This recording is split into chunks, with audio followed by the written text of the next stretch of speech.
menurut cerita bahwa tahun gajah, kenapa dinamai tahun gajah? Karena di negara Arab belum ada nama tahun atau belum dimulainya tahun pertama atau tahun 1. Sedangkan kelahiran Nabi Muhammad sendiri sudah masuk abad ke-6, berarti sudah ada tahun Masehi 600. Nah, dari situ ternyata bangsa Arab sendiri juga bingung.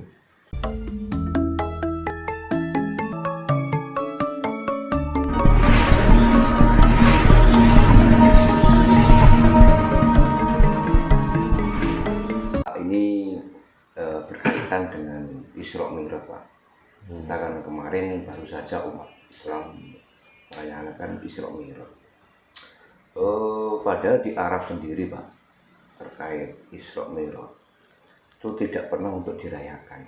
Nah, padahal sana itu kan termasuk asal mula dari Islam, Pak, dengan alasan bid'ah dan lain sebagainya.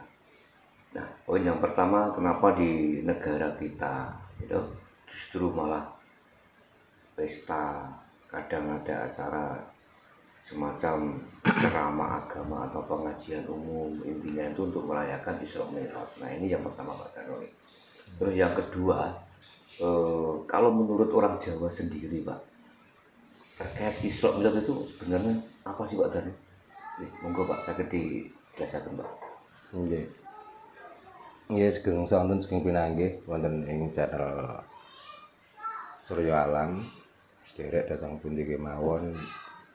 Sugeng sonten sugeng pinanggih mugi winanto ing karaharjan karahayon tetep pinaringan seger waras saking ngersani Gusti Kang Maha Kawasa.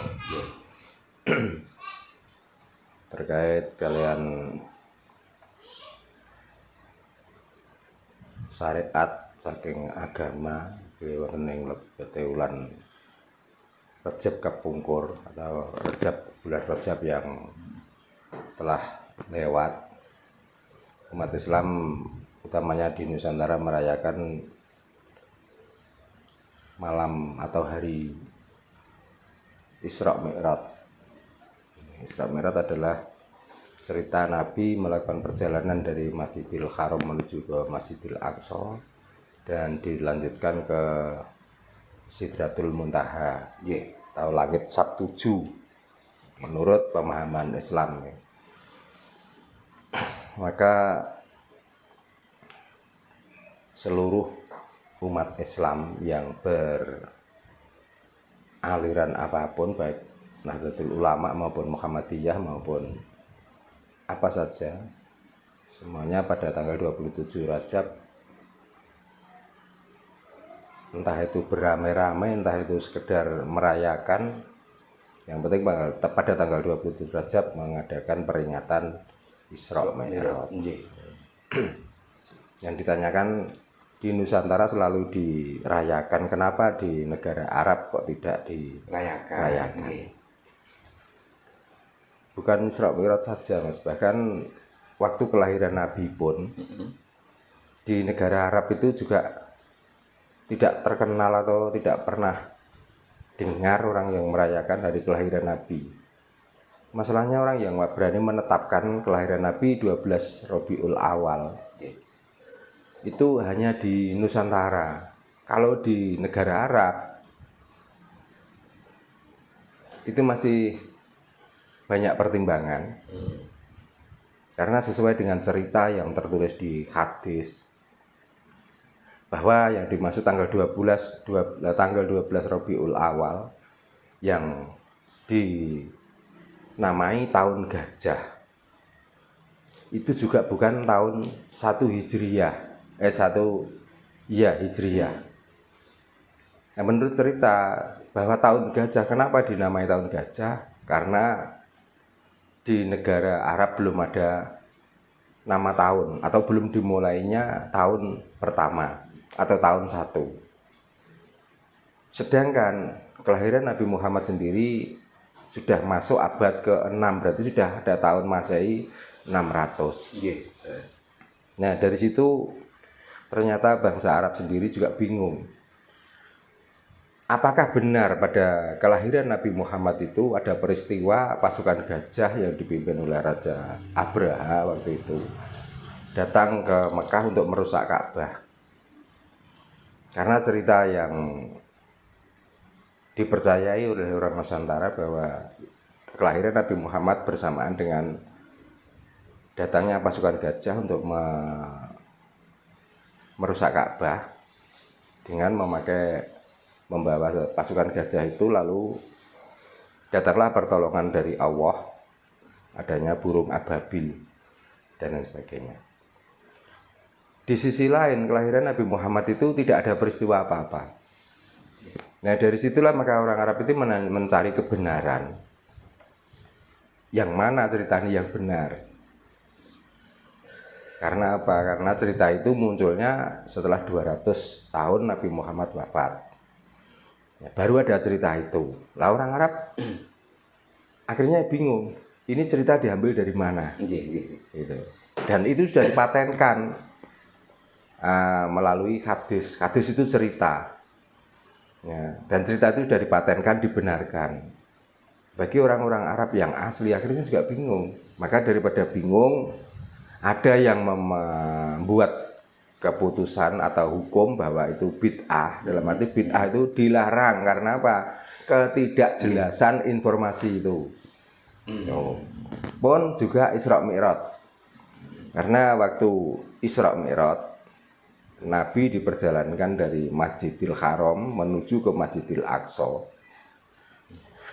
Orang Arab pun juga banyak yang bingung lagi. Karena yang disebut masjid atau masajida atau masajid itu tempat ibadah. Otomatis dengan menyebut masjid adalah tempat ibadah orang Islam. Sedangkan waktu Nabi Isra Mi'raj itu belum ada Islam. Gitu loh. Dan Masjidil Haram yang dimaksud itu adalah Ka'bah. Ka'bah itu bukan tempat penyembahan orang Islam. Bahkan sekarang itu sudah banyak peneliti yang sudah pandai membuka sejarah masa lalu dan mencari kebenaran itu.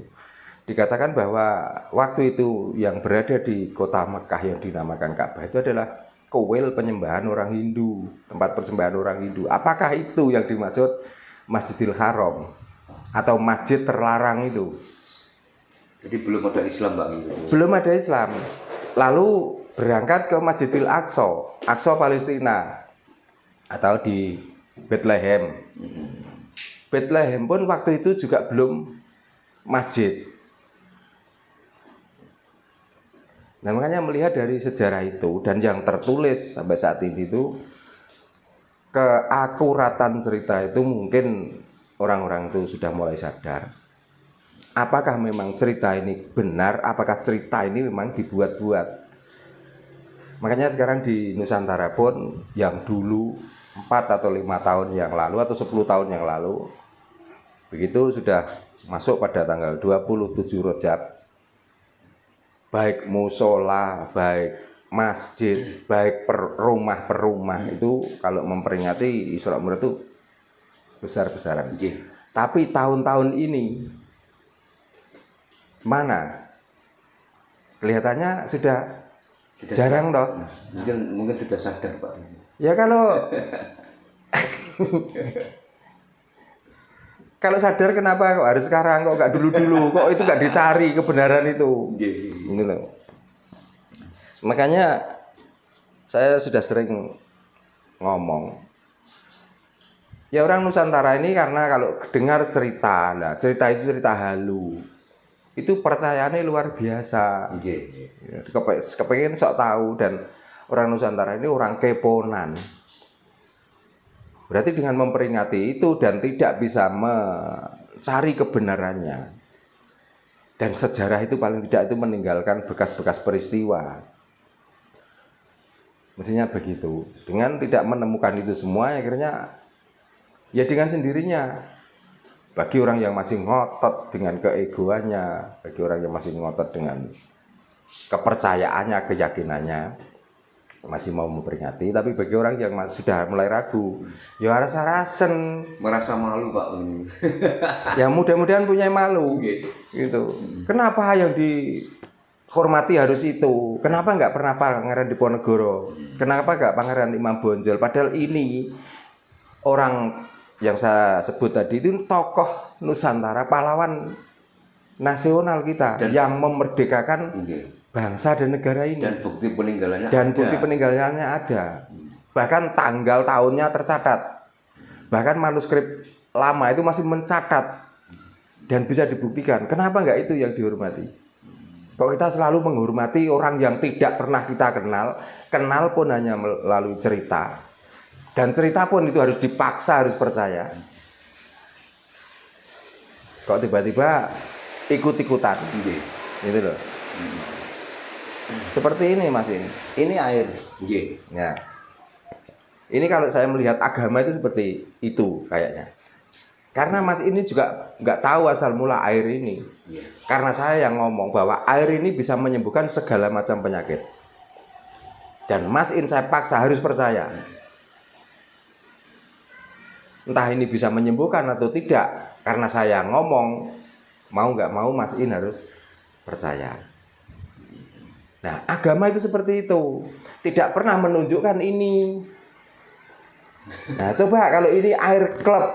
Nah, air klub ini sudah beredar di pasaran. Gitu. Dan yang dinamakan menyembuhkan penyakit yang namanya dahaga itu bisa ngeluh, bisa batuk, bisa lemes. Kalau diminum bisa menyembuhkan segala macam penyakit. Mungkin benar untuk menopang tentang dahaga, tentang badan lemas dan lain sebagainya. Tapi kan orang sini tuh nggak melihatnya ke situ. Yang namanya penyakit itu ya termasuk yang kronis-kronis itu. Akhirnya apapun yang terkandung dalam air ini diyakini bahwa ini bisa menyembuhkan segala macam penyakit. Terlepas mau bisa mengobati atau tidak. Sudah dipatenkan dan sudah diyakinkan bahwa ini adalah air ajaib. Apapun resikonya ya mau. Nah, mungkin agama yang dibawa ke sini yang namanya Islam itu seperti itu. Gitu. Jadi orang itu nggak melihat kronologi atau meneliti isi kandungan air ini. Yang penting disuruh percaya dan harus percaya, ya sudah. Pokoknya setiap tahu air yang dikemas plastik seperti ini karena tidak pernah membaca merek ini. Akhirnya bahwa air yang model begini bisa menyembuhkan segala macam penyakit. Gitu. Makanya Tuhan pun juga begitu. Ya siapapun orangnya atau apapun dari manapun air ini yang dikemas ini, kalau ini sudah dimerki Tuhan, ya itu Tuhan. Gitu loh. Nah, pertanyaannya, banjir itu juga dari air. Untuk menghidupi tanaman itu juga air. Apakah air ini yang dimaksud? Kan gitu. Kan tidak semua yang dinamakan air itu ini. Tapi kadung percaya bahwa inilah air yang ajaib itu. Maka yang menghidupi tanaman juga air ini, yang membawa banjir juga air ini. Jadi kasihan air ini nanti akhirnya malah jadi ikut jelek juga Pak nanti. Ya akhirnya air yang benar-benar sudah sudah dibersihkan ya gitu. Akhirnya ya kasihan air yang ini. Dia tempat mengadu, dia tempat mengeluh, tempat diolok-olok dan lain sebagainya. Nah inilah pemikiran-pemikiran seperti ini itu sebenarnya dari dulu orang-orang Nusantara, orang-orang Jawa itu sudah berbagai macam penelitian tentang ketuhanan atau tentang tokoh yang diikuti. Maka orang Jawa itu nggak pernah mengagung-agungkan tokoh, itu nggak pernah. Untuk apa kita mengagungkan tokoh kalau perilaku kita itu tidak sesuai dengan yang kita tokohkan? Sekarang banyak orang yang ngeklaim bahwa saya cucunya Nabi, saya dzurriat Nabi, saya mengikuti ajaran Nabi. Kelakuannya kayak bangsat kabeh. Apakah Nabi kayak gitu kan? Nah, apakah Nabi seperti itu? Maka tak contohkan air tadi. Apakah kira-kira orang yang ditokohkan itu seperti itu? Gitu. Karena air, apakah banjir itu juga air yang kemasan itu?